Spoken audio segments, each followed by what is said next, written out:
Assalamualaikum. Setiap minggu ada satu momen istimewa di mana jutaan lelaki Muslim di seluruh dunia diorang akan berhenti sekejap dari semua kerja, semua urusan untuk satu perhimpunan khas. Ya, solat Jumaat. Tapi ia bukan sekadar solat tau.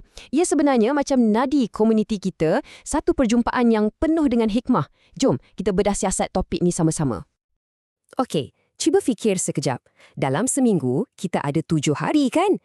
Isnin, Selasa, Rabu. Tapi kenapa hari Jumaat ni lain macam sikit? Kenapa ia dianggap begitu istimewa sampai digelar Sayyidul Ayyam, penghulu segala hari? Jawapannya ada pada satu perhimpunan agung yang diperintahkan terus oleh Allah SWT. Baiklah, jom kita mulakan dengan persoalan yang paling asas sekali. Mengapa? Kenapa solat Jumaat ni penting sangat? Apa sebenarnya rahsia di sebalik perjumpaan mingguan ni? Sebenarnya, tujuan solat Jumaat ni sangat mendalam. Ia bukan sekadar ibadah kita sorang-sorang. Cuba bayangkan, ia macam satu platform untuk kita tunjukkan kekuatan dan syiar Islam secara beramai-ramai. Ia jadi medan untuk kita eratkan balik ukhuwah kan? Macam latihan mingguan untuk kita semua bersatu. Dan yang paling best, ia adalah masa untuk kita dengar pesanan-pesanan penting tentang isu-isu terkini melalui khutbah. Okey, kita dah faham sikit sebanyak tentang mengapa. Sekarang, jom kita beralih pula kepada apa. Apa sebenarnya solat Jumaat ni dari sudut teknikal dan dari mana datangnya perintah ni? Ringkasnya macam ni. Solat Jumaat ni ialah solat wajib 2 rakaat. Tapi ada beberapa elemen penting yang kena ada. 1. Ia mesti dibuat berjemaah. 2. Waktunya dalam waktu Zuhur. 3. Ia wajib didahului oleh 2 khutbah. Dan yang paling penting untuk kita ingat, solat ni adalah pengganti kepada solat Zuhur pada hari Jumaat. Jadi, dah solat Jumaat, tak perlu solat Zuhur lagi. Jadi, apa hukumnya? Senang je, fardu ain. Maksudnya apa? Ia adalah tanggungjawab pribadi satu-satu atas setiap lelaki Muslim yang cukup syarat. Ia bukan pilihan tau, tapi satu kewajipan yang memang kena buat. Dalilnya pula memang datang terus dari Al-Quran. Ayat ni sangat-sangat jelas.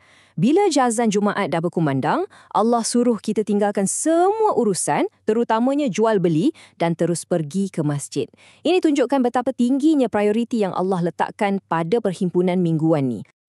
Dan hadis ni pula bagi penjelasan yang lebih terperinci. Ia sahkan lagi yang solat Jumaat itu wajib. Tapi pada masa yang sama, ia bagi pengecualian. Siapa yang dikecualikan? Wanita, kanak-kanak dan orang sakit. Nampak tak? Kat sini kita boleh nampak betapa Islam ni sangat memahami, sangat praktikal dan penuh belas kasihan. Okey, mengapa dah? Apa pun dah. Sekarang kita masuk bahagian paling praktikal. Bagaimana?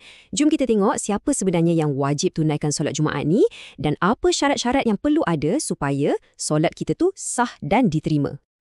Okey, istilah pertama yang kita kena tahu ialah mustautin. Senang cerita, ini adalah penduduk tetap. Kalau anda memang tinggal tetap di satu-satu tempat, contohnya memang rumah anda di situ, maka solat Jumaat tu wajib untuk anda. Tak ada tawar-menawar. Istilah kedua, muqim. Ini pula untuk orang yang tinggal sementara. Katalah anda pergi outstation atau balik kampung lebih dari 3 hari. Untuk orang macam ni, solat Jumaat jadi wajib kalau dia boleh dengar azan dari masjid berdekatan. Kalau dengar, wajib pergi. Dan yang terakhir, musafir. Ini untuk orang yang dalam perjalanan jauh, lebih 81 km. Peraturannya mudah je.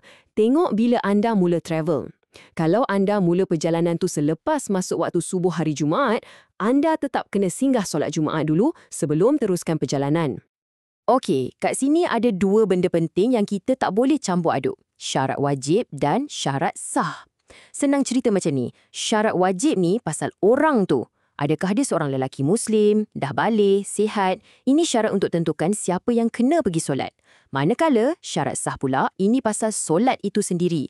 Adakah solat tu dibuat pada waktu yang betul? Cukup tak 40 orang? Ada khutbah tak?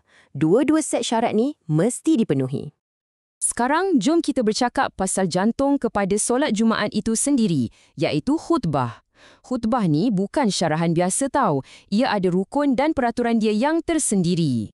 Supaya satu khutbah tu dikira sah, ia wajib ada 5 benda ni. Anggap ia macam checklist lah. Kena ada 1. Pujian pada Allah. 2. Selawat ke atas Nabi Muhammad SAW. 3. Pesanan untuk bertakwa. 4. bacaan sekurang-kurangnya 1 ayat Al-Quran. Dan 5, dalam khutbah kedua, kena ada doa untuk kaum muslimin. Kalau satu pun tertinggal, khutbah tu tak sah. Dan Jumaat kita pun mungkin tak sah. Okey, Khatib dah buat kerja dia. Kita sebagai jemaah pun ada peranan penting. Adab yang paling utama, tumpuan 100%. Maksudnya, kena diam, jangan sembang-sembang, jangan tidur. Dan yang ni paling mencabar zaman sekarang, tolonglah letak telefon tu jauh-jauh. Jangan scroll. Dengar hadis ni baik-baik sebab amarannya sangat-sangat keras. Bayangkan, kawan sebelah kita tengah berborak dan kita dengan niat baik tegur dia, "Shh, diam." Perbuatan kita yang nampak simple tu pun dah dikira lara atau sia-sia dan boleh menyebabkan kita hilang pahala Jumaat. Nampak tak betapa seriusnya arahan untuk fokus sepenuhnya masa khutbah? Baik, yang wajib kita dah bincang. Sekarang, jom kita tengok macam mana nak upgrade hari Jumaat kita. Macam mana nak kutip bonus points dengan amalan-amalan sunat yang boleh kita buat untuk dapat lebih banyak keberkatan. Anggaplah ni macam persiapan kita untuk satu pertemuan yang sangat penting. Mulakan dengan kebersihan diri. Potong kuku, rapikan misai, ambil mandi sunat. Lepas tu cari baju yang paling elok dalam almari dan jangan lupa pakai wangi-wangian. Cuba datang awal sikit ke masjid, boleh dapat saf depan. Sementara tunggu khatib naik mimbar, kita boleh isi masa dengan solat sunat, zikir dan yang sangat-sangat digalakkan, baca surah Al-Kahfi. Dan ada satu lagi amalan yang sangat istimewa, khas untuk hari Jumaat. Perbanyakkan selawat ke atas junjungan besar kita, Nabi Muhammad SAW. Cuba bayangkan, hadis ni sebut yang selawat kita pada hari Jumaat akan dibentangkan terus kepada baginda. Wow, itu satu hubungan yang sangat-sangat istimewa, kan? Jadi, nampak kan? Solat Jumaat ni jauh lebih dari sekadar ritual mingguan. Ia adalah satu latihan disiplin, satu platform untuk kita bersatu dan cerminan keprihatinan kita pada masyarakat. Jadi, persoalan terakhir untuk kita sama-sama renungkan ialah semangat kesatuan yang kita rasa bahu ke bahu dalam saf setiap Jumaat tu, macam mana kita nak bawa semangat tu keluar dari masjid dan amalkannya pada hari Sabtu, Ahad, Isnin dan hari-hari seterusnya? Fikir-fikirkanlah.